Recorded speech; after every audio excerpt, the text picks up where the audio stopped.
தலைவரான விடுதலை கட்சியுடைய மாநில செய்தி தொடர்பாளர் அண்ணன் பாவன் உட்பட கூட்டத்தில் கலந்து கொண்டிருக்கிற அத்தனை பேருக்கு ஒவ்வொருத்தரையும் தனிப்பட்டவங்களோட தெரியும். ஒவ்வொருத்தரையும் தெரிவு சொல்லிட்டு காலத்தில் வேற நாங்கள் செய்தி நேரம் வரணும். என்னன்னா ஒரு முதல் விஷயம் தான் நம்ம என் கூட சகோதரர் ஜவஹர்னு சொல்லி வந்திருக்காரு. கடந்த உள்ளாட்சி மன்ற தேர்தலில் உங்களுடைய அம்மா வந்துட்டு அனைத்து அண்ணா திராவிட முன்னேற்ற கழகத்தில் வேட்பாளராக எண்ணி ஒரு 100-200 ஓட்டு வித்தியாசம் வந்துட்டு வெற்றி வாய்ப்பு இருந்தாங்க. சேர்த்தது எடப்பாடி பழனிசாமி வெற்றி வாய்ப்பு இருந்தாங்க. சகோதரர் ஜவஹர் பார்த்தீங்கன்னு சொல்லிச்சுன்னா அனைத்து அண்ணா பகுதி துணைச்சாளர் பகுதி துணைச்சாளராக இருக்கிறார். அன்னைக்கு அனைத்து அண்ணா திராவிட முன்னேற்ற கழகம் வேண்டாம், விடுதலை சிறுத்தைகள் கட்சி தான் ஒடுக்கப்பட்ட மக்களுக்கான ஒரே வழிகாட்டி அப்படின்னு சொல்லிட்டு விடுதலை சிறுத்தை கட்சியில் நம்ம இணைச்சுக்கிட்டு பணியாற்றி இருக்கிறாரு.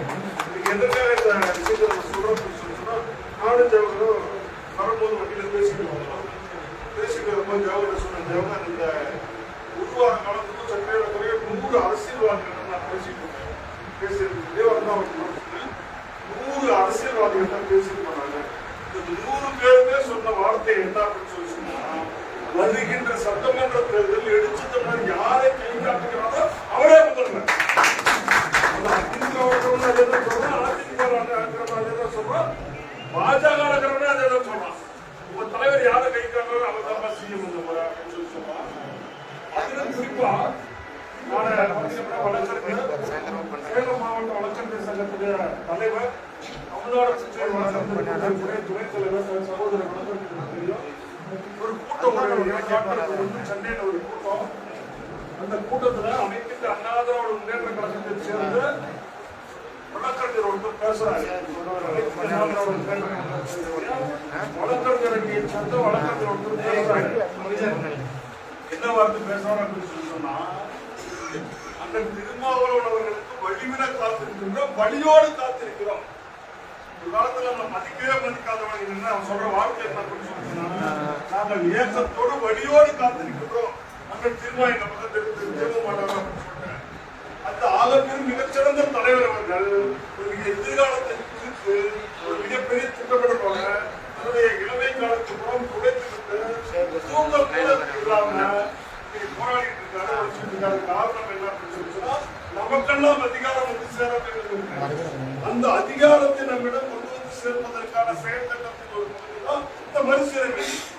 இந்த மறுசீரமைப்பட பார்த்தீங்க அப்படின்னு சொல்லி சொன்னா, சகோதரி ஜெயந்தி பேசுறத கூட சொல்லி சொன்னாங்க, இன்னைக்கு வந்துட்டு நம்ம ஊத்தங்கரைக்கு போறோம், நல்லா இருக்கும் அப்படின்னு சொல்லி சொன்னாங்கன்னு சொல்லிட்டு சகோதரர் மாவட்ட விமானத்தில் பேசும்போது, இன்னைக்கு வெறும் மதுக்காலுக்கு மட்டும் தகவல் சொன்னதுனால கூட்டம் இன்னொரு நாள் இருக்கும் அப்படின்னு சொல்லி சொன்னாங்க. இன்றே மிகச்சிறந்த கூட்டத்தை அறிவித்து ஏற்பாடு பண்ண கூட்டம் எப்படி இருக்கும் அப்படின்ற ஒரு எண்ணம் நம்ம மனசுக்குள்ள நெஞ்சார வாழ்த்துக்கின்றோம், பாராட்டுகின்றோம். அதே மாதிரி பார்த்துட்டு என்ன பண்ணணும் அப்படின்றத என்னை விட அண்ணன் பாவேல் அவர்கள் உங்களுக்கு தெளிவாக வழிகாட்ட. அண்ணன் பாவேல் என்னை பத்தி பக்கத்து மாவட்டத்தோட ஓரளவுக்கு எனக்கு என்ன தெரியும், ரொம்ப பக்கத்து மாவட்டம். அண்ணன் பாவேல் யாருன்னு ஒரு சில விஷயங்கள் நீங்க தெரிஞ்சுக்கீங்க அப்படின்னு சொல்லி சிறப்பாக இருக்கும். விடுதலை சிறுத்தை கட்சியில உருவாக்குறவங்கல்ல ஆரம்ப காலகட்டத்தில் விடுதலை சிறுத்தைகள் கட்சி என்று சொன்னால் சிறை, விடுதலை சிறுத்தைகள் அண்ணன் சொல்வார்கள் அப்படின்னு சொல்லி சொல்லுவோம். நம்ம பேசுவோம், மயில் பேசுவோம், வாய்க்கரிசி வாங்கி கொண்டு வாங்க அப்படின்னு சொல்லி சொன்னாங்க அப்படின்னு சொன்னாங்க. அப்படி ஒரு 20 பேர் சேர்ந்து இயேசு கிறிஸ்துடைய சீடர்கள் 11 பேர் அவருடைய உலகம் கூட கொண்டு போய் சேர்த்தாங்க. அவருடைய எழுச்சி தன்னுடைய பிரதான சீடர்கள், எழுச்சி தன்னுடைய பிரதான தோழர்கள் ஒரு 20 பேர், ஒரு 20 பேர் இருப்பாங்க. ஒரு 11 பேர் சீடர்கள் சொல்லிச்சுவாங்களோ, அதுல அந்த ஒரு 20 பேர் வந்து தலைவருடைய ஆத்ம தலைமை. இன்னைக்கு தலைமைன்னு சொல்லி என்ன சொல்லுவாங்க, அதெல்லாம் இல்லை. உண்மையான தலைமைகள் அவர்கள் எந்த விதமான அதிகாரத்தையும் இதுவரை சுனைக்கவில்லை. அவர்கள் கூட எழுச்சி தன்னுடைய மனதில் நிறுத்தி இந்த மக்களுக்கான விடுதலைக்காக தன்னுடைய வாழ்க்கையை அர்ப்பணிச்சவங்க. அதில் அண்ணன் பாவேல் அவர்களும் ஒருவர். அண்ணன் பாவேல் அவர்கள் சேர்ந்து இந்த பணியாற்ற கிடைத்திருக்கின்ற வாய்ப்பு என்பது உள்ளபடியே எழுச்சி தோழர்களுடைய சேர்ந்து கிடைத்திருக்கிற ஒரு வாய்ப்பு நம்ம. அதே மாதிரி பார்த்தீங்கன்னா நான் தனக்கு ஒரு 7வது மாவட்டம் தேர்தல் பொறுப்பாளர் வாழ்ந்தேன். எல்லா மாவட்டத்திலும் ஏடிஎம் மீட்டிங் கூட இருக்கும். இப்போ கூட சிரிச்சுக்கிட்டே கேட்டாங்க, இந்த மீட்டிங் யாருங்க அப்படின்னு சொல்லியிருக்காங்க. யார் நாட்டுக்கு வந்த தகவல் சங்க தமிழ் இருக்கிற சரவணன் மீட்டிங் போய் வரும் அப்படின்ற மாதிரி சொல்றாங்க. ஆனா இங்க மீட்டிங்லாம் ஒண்ணு கிடையாதுன்னா எல்லாமே எழுச்சி தமிழுடைய விடுதலை எல்லாமே எழுச்சி தமிழுடைய விடுதலை தமிழ் இங்க மீட்டிங் கேட்கலாம் கிடையாதுன்னா எல்லாமே தலைவரோட இருக்குங்க. தலைவர் சொன்னாலும் எதனாலும் செய்யக்கூடிய முதல் மாவட்டம் அப்படின்னு சொல்லி அமைச்சர் சொன்னாங்க. பெருமையா இருக்குது. எல்லாருக்கும் மனு கொடுங்க. ஒவ்வொரு கிராமத்திலும் ஒரே ஒரு வேண்டுகோளோட நான் நிறைவு செய்து கொடுக்கிறேன். மொத்த சட்டங்களுக்கு 150 பொறுப்பு இருக்கு. மாவட்டத்துக்கு 150 பொறுப்பு. ஒரு சட்டமன்ற தொகுதிக்கு 150 பொறுப்பா அப்படின்னு பாத்தீங்கன்னு சொல்லி 150 பொறுப்பு ஒரு சட்டமன்ற தொகுதிக்கு எப்படிங்க ஆகுது அடுத்து பாத்தீங்கன்னு சொல்லி இதெல்லாம் பொறுப்புகள் அண்ணன் பார்வையாளர்கள் விரிவா சொல்லுவாங்க. அப்போ ஒரு கிராமத்திலிருந்து ஒருவராவது மாவட்ட பொறுப்பை இருக்கும். நோக்கம் எடுத்து ஒவ்வொரு கிராமத்திற்கும் விடுதலை சிறுத்தை கட்சியை கொண்டு போய் சேர்க்கணும். ஒரு கிராமத்திலிருந்து ஒருவராவது விடுதலை சிறுத்தை கட்சியில மாவட்ட பொறுப்பை இருக்கும். அவர் ஏன்னா இந்த நமக்கு கிடைச்சிருக்க ஒரு வாய்ப்பு வந்து பாத்தீங்கன்னு சொன்னா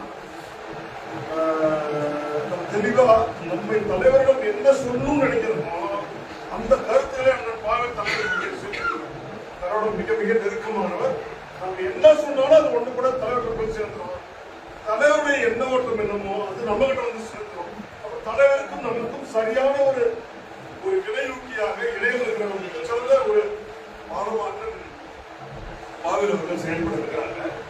ஒவ்வொரு கிராமத்துல வந்து நான் சகோதரர் சுமந்திரனை கேட்டேன், எப்படின்னா இந்த இடத்துல வந்து எவ்வளவு முகாம் கட்டமைப்பு கட்சி இந்த புத்தகம் வந்து என்னோட 80-90 முகாம் சட்டமன்ற தொகுதியில 250 போட்டுக்கிறோம் அப்படின்னு சொல்லி சொன்னாங்க. இது போதுமான இன்னும் ஒவ்வொரு கிராமத்திலும் விடுதலை சிறுத்தை கட்சி கட்டமைக்கணும்.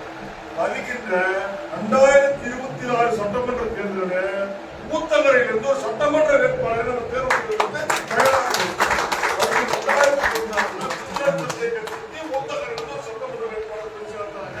ஒரு எம்எல்ஏ விடுதலை சிறுத்தைகள் கட்சி இந்த முறை கண்டிப்பா எடுத்து உருவாக்கிடுவாங்க.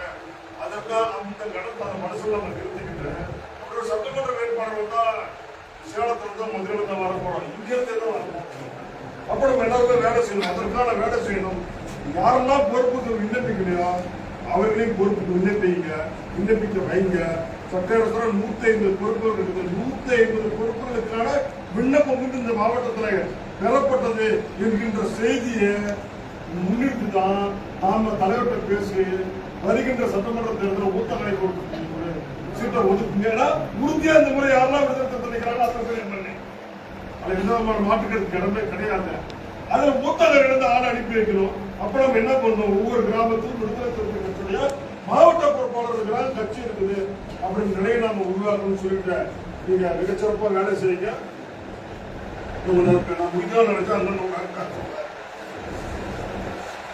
பாத்தீங்கன்னு சொல்லி ஒவ்வொரு 34 அணிகள், ஒரு மாவட்ட செயலாளர், 4 துணைச்சாளர், தேவைப்பட்டால் இன்னொரு 2 செய்தியாளர்களோட, ஒரு பொருளாளர், ஒரு செய்தி தொடர்பாளர், 2 செயற்குழு உறுப்பினர், 225 மாவட்ட நிர்வாகத்தில் வந்த போது மகளிர் அணி மாவட்ட அமைப்பாளர், இந்த மாதிரி 11 பேர் மாவட்ட நிர்வாகத்தில். இது மட்டுமல்லாமல் 34 அணிகள், 34 அணிக்கும் ஒரு அணிக்கு 4 துணைச்சாளர். அப்ப 34 × 4 எவ்வளவு ஆகி போச்சு? 4 3 12 120, 4 16 136 பொறுப்பு அணிகள் நமக்கு இருக்குது. 136 அணி மாவட்ட பொறுப்பு, அது இல்லாம 11 பேரன்பாடி பொறுப்பு 147. இது இல்லாம மாநில பொறுப்பு ஒரு 10 பொறுப்பு நம்ம இங்க வாங்க போடலாம. இத்தனை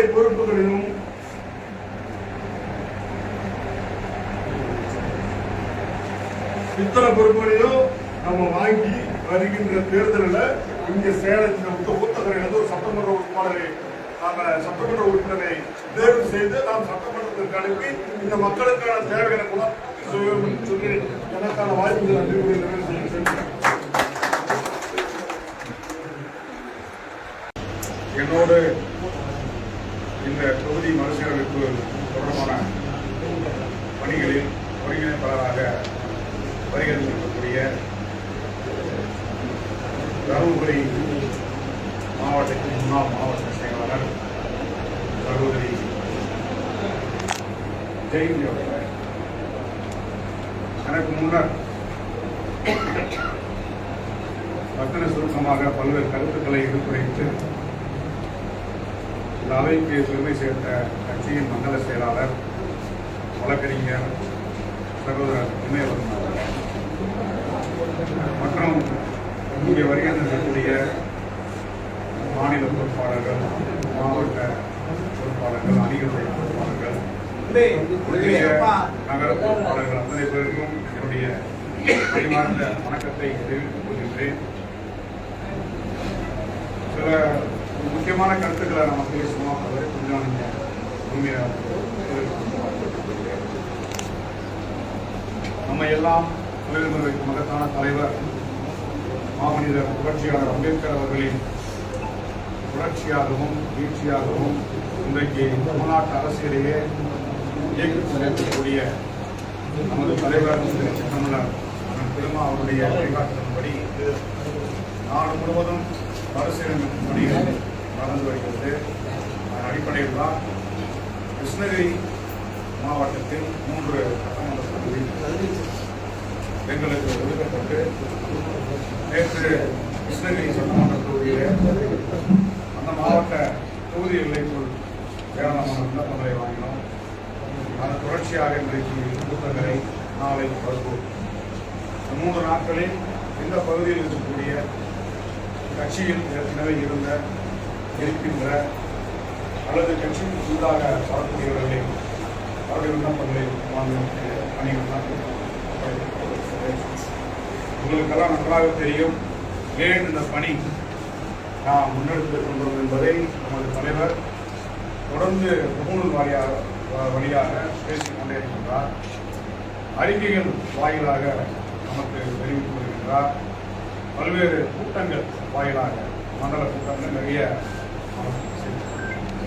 கட்சிகளுடைய உயர்நிலைக் குழு கூட்டம், அந்த கூட்டத்தில் நான் ஒரு 36 பேர் கை கமிட்டி, கட்சியோட கை கமிட்டி, அங்கேதான் எல்லா விஷயமும் கூடி பேசி முடிவெடுத்து எந்த ஒரு முடிவானாலும் அங்கதான் இந்த 36 பேர் அடங்கிய அந்த அவையில் எடுக்கப்பட்ட தீர்மானம் தான் தொகுதியை தொகுதி அடிப்படையில் மாவட்ட செயலாளர் போடுறது.